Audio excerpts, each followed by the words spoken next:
Ձեռք բերեք իտալական եւ գերմանական նորաոճ պաստառների նշված տեսականին իդեալ համակարգից ամանորյա հատուկ գներով։ Մեկ հատը սկսած ընդամենը 3900 դրամից։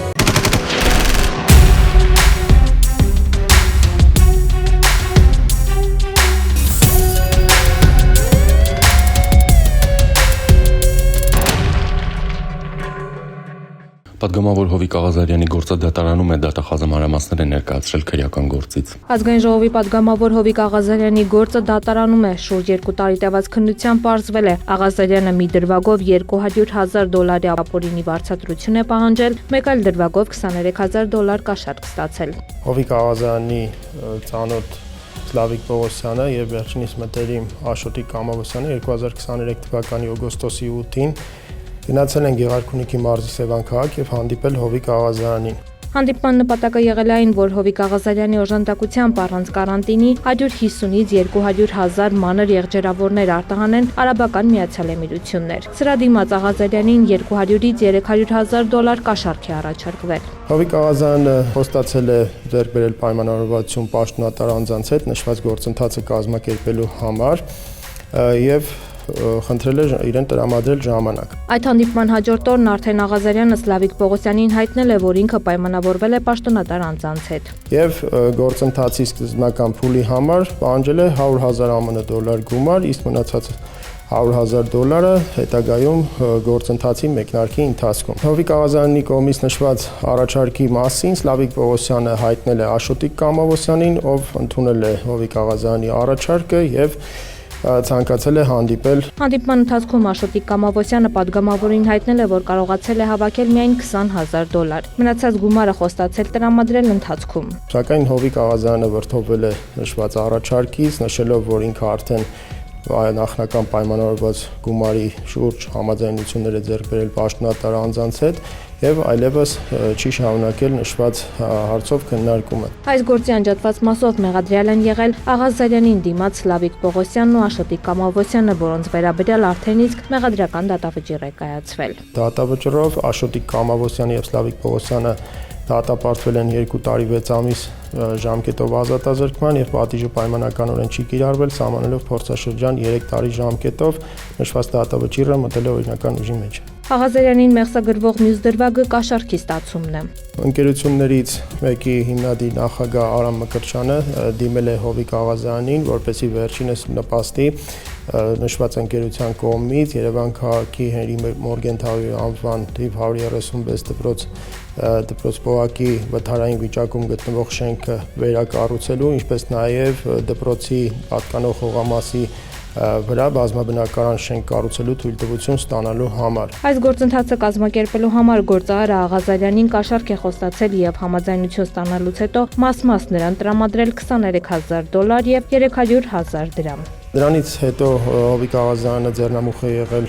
գործընթացի իրականացմանը եւ Արամ Մկրտչյանի առաջարկի վերաբերյալ 2023 թվականի հունիսի 7-ին դիմել է քաղաքաշինության կոմիտեի նախագահին ներկայացնելով Արամ Մկրտչյանի առաջարկը համապատասխան փաստաթղթերով։ Լույերը փորձեց մեղադրանքի վերաբերյալ դիրքորոշում ճշտել պատգամավորի պաշտպան Աննա Ծառուկյանից, սակայն մեր զանգերն անպատասխան մնացին։ Աղազարյանի գործը մակագրվել է հակակոռուպցիոն դատարանի դատավոր Սարգիս Պետրոսյանին, սակայն նիստի օր դեռ չի նշանակվել։ Մեղադրանքը հաստատվելու դեպքում պատգամավորին ապօրինի վարձատրություն պահանջելու դրվագով առավելագույնը 10 տարվա ազատազրկում է սպառնում։ Կաշառք ստանալու մեղադրանքով առավելագույնը 12 տարի։ Դեկտեմբերի 12-ին հայտնաբերվել է զինծառայող Սմբատ Մհերի Կիրակոսյանի դին հրազենային վնասվածքով հարուցվել է հանրային քրեական հետապնդում մեկ անձի նկատմամբ։ Զինծառայողին անզգուշությամբ ինքնասպանության հասցնելը, վերջինիս նկատմամբ որպես խափանման միջոց է կիրառվել կալանքը։ Բացահայտվել է 2025 թվականի դեկտեմբերի 8-ին Երևանի Տիզարնակաբերդի խճուղում 1 կոտորակ 2 հասցեի դիմաց խմբի կազմում խուլիգանություն կատարելու դեպքի հանգամանքները։ Նախաքննությամբ պարզվել է, որ Միհրան Հակոբյանի նկատմամբ բռնություն գործադրելու դեպքը նախապես պլանավորվել է, դրա կատարման համար ձեռք են բերվել միջոցներ, այդ թվում տրանսպորտային միջոց եւ կեղծ համարանիշ, որից հետո ենթադրյալ հանցանք կատարած անձին դարանակալել, հետապնդել են Հակոբյանին եւ իրականացրել դիտավորությունը։ 4 անձի նկատմամբ հանրային քրեական հետապնդում է հարուցվել։ Դեկտեմբերի 12-ին հազանգ է ստացվել, որ Վերնիսաժի մոտ Լեհաստանի երկրպագուները կոտրում են ամեն ինչ, նախաձեռնել է քրեական վարույթ, խուլիգանությունը մի խումբ անձանց կողմից եւ ֆիզիկական ներգործությունը մի խումբ անձանց կողմից հատկանիշներով։ 16 անձի նկատմամբ հանրային քրեական հետապնդում է հարուցվել, նրանցից 7-ի նկատմամբ որպես խափանման միջոց է կիրառվել բացակայելու արգելքը, 9-ի նկատմամբ հայտարարվել է Դեկտեմբերի 11-ին Երևան-Մոսկվա չվերթի ուղևորներ Երևանի բնակիչ 24-ամյա Էդգարի եւ Ռուսաստանի քաղաքացի 32-ամյա Վահագնի միջև վիճաբանություն է տեղի ունեցել, որի ժամանակ վերջիններս փոխադարձ հարվածներ են հասցրել միմյանց։ Զվարթնոց օդանավակայանի ոստիկանները նրանց ձերբակալել ու տեղափոխել են բաժին։ Դեկտեմբերի 9-ին տեղեկություն է ստացվել, որ Բյուրեղավան քաղաքի Սամվել Վարդանյանի անվանավակ դպրոցում համադասարանցիների կողմից ծեծի ենթարկվելու հետևանքով հիվանդանոց է տեղափոխվել 14 տարեկան երկու տղա։ Պարզվել է, որ նույն օրը տղաները վերընշված դպրոցում վիճաբանել են, որից հետո հարվածներ են հասցրել միմյանց, պատճառելով մարմնական վնասվածքներ։ Դեկտեմբերի 11-ին ավազակության վերաբերյալ տեղեկություններ են ստացվել, պարզվել է, որ Դարպաց գյուղի 46-ամյա բնակիչը որպես արհեստավոր գնալով 35-ամյա համագյուղացու տուն էլեկտրաշոկով հարվածներ է հասցրել նրան, ապա պարանով կապել ձեռքերը, պահանջելով, որ նա հաշվի համարին եղած գումարը փոխանցի իր հաշվին։ Բռնության ենթարկված 35-ամյա տղամարդը $10,000 փոխանցել է 46-ամյա համագյուղացու հաշվի համարին։ 46-ամյա տղամարդը ձերբակալվել է։ Տեղեկություններ են ստացվել, որ Նալբանդյան գյուղի բնակիչը թմրամիջոց է պահում։ Հայտնաբերվել է 205 գրամ տեղնականաչավուն կանեփանման զանգված։ 37-ամյա բնակիչը ձերբակալվել է։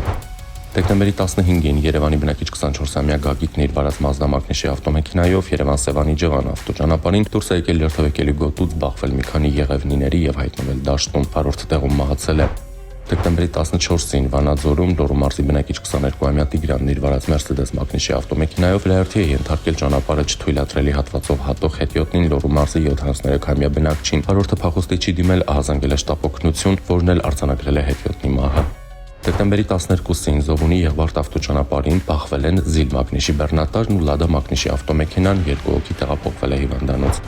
Դեկտեմբերի 14-ին Արգավանդի խաչմերուկում բախվել են BMW եւ Opel Astra մակնիշի ավտոմեքենաները, ինչի հետևանքով վերջինը գլխիվայր հայտնվել է երթևեկելի գոտում, ուժասներ չկան։ Դեկտեմբերի 13-ին Երևանի բնակիչ 48-ամյա Արսենն իր վարած Ford մակնիշի ավտոմեքենայով Նուբարաշենում դուրս է եկել երթևեկելի գոտուց, բախվել բետոնե հետնապատին եւ բետոնե էլեկտրասյանը, ուժասներ չկան։ Դեկտեմբերի 14-ին ահազանգ է ստացվել, որ Ապարանք քաղաքում գտնվող Գնթունիք սուպերմարկետի տանիքում կրակ եւ ծուխ է նկատվում։ Մինչ շրջների ժամանումը տանիքի մի հատվածում առաջացած կրակի տարածումը կանխել են Գնթունիքի աշխատակիցները, ապա ժամանած հրշեջները մարել են այն, ուժասներ չկան։ Դեկտեմբերի 14-ին ահազանգ է ստացվել, որ Երևանի Գարեգին Նժդե փողոցի շենքերից մեկի 4-րդ կամ 5-րդ հարկում հրդեհ է բռնկվել։ Հրդեհը բռնկվել է Արշակունյաց պողոտայի 42 շենքի թիվ 23 բնականի պատշգամբում, հրշեջ փրկարները մարել են կրակը։ Պատշգամբում արվել է շինարարական աղ 1.5 խորհրդ մետր եւ մասամբ ջերմահարվել օթորակիչը։